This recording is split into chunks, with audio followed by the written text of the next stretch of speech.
Hi, Kids City. We have missed each and every one of you. I wanted to read you a story today out of the Jesus Storybook Bible today. It's just a story that reminds us that when there are big storms in life and everything seems upside down, that God is still in control. It is called The Captain of the Storm.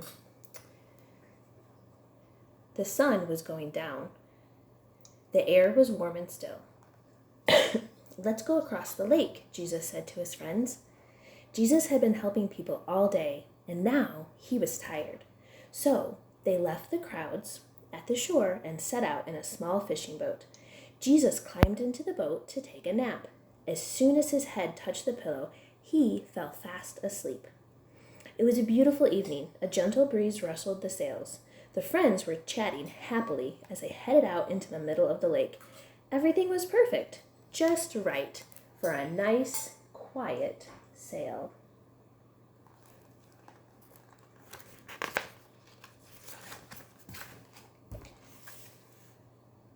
They were only about halfway out when out of nowhere, whirling winds swept across the lake. A fierce and strong, like a hurricane. A blinding flash of lightning lit up the sky, and thunder roared right overhead. The storm blew the water into the towering waves that hurled the little boat up, up, up, and then sent it hurling, crashing back down, down, down.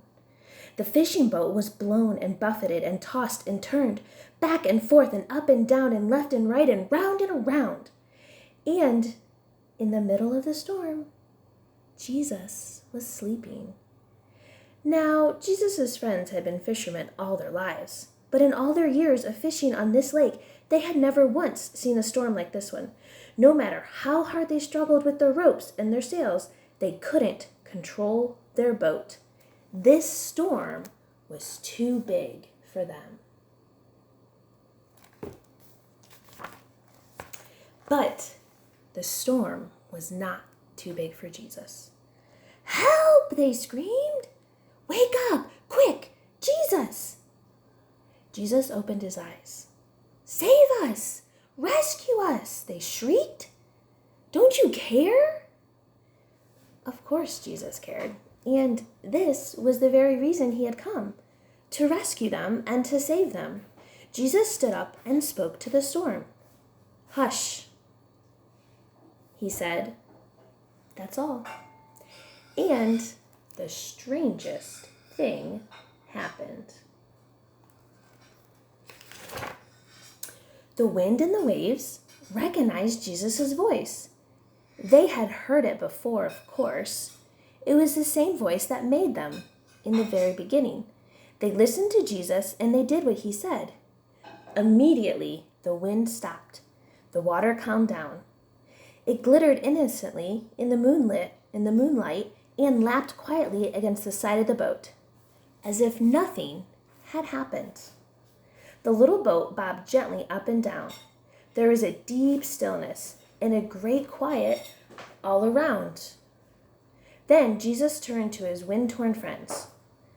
"Why were you scared?" he asked. "Did you forget who I am? Did you believe your fears instead of me?" Jesus' friends were quiet as the wind and the waves, and into their hearts came a different kind of storm. "What kind of man is this?" they asked themselves anxiously. "Even the winds and the waves obey him," they said, because they didn't understand.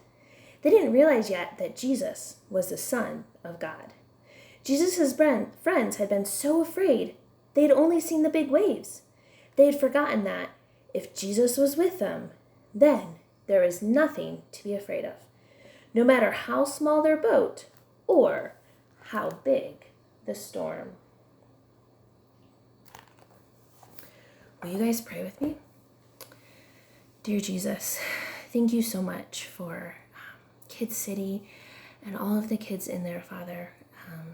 I praise you that even though we can't come together in a building, Father, and we can't see each other, I praise you and I thank you that we can still pray together.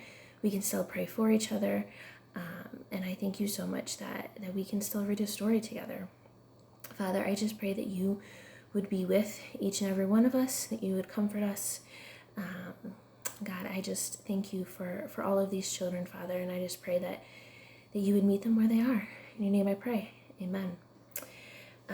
Parents, you are going to be getting an email, probably already got it, this morning. If you want to join our memory challenge, it's your last chance. Email me today. Or if you want to write a card to someone who's lonely, have your kids draw a card, write a note, email me too.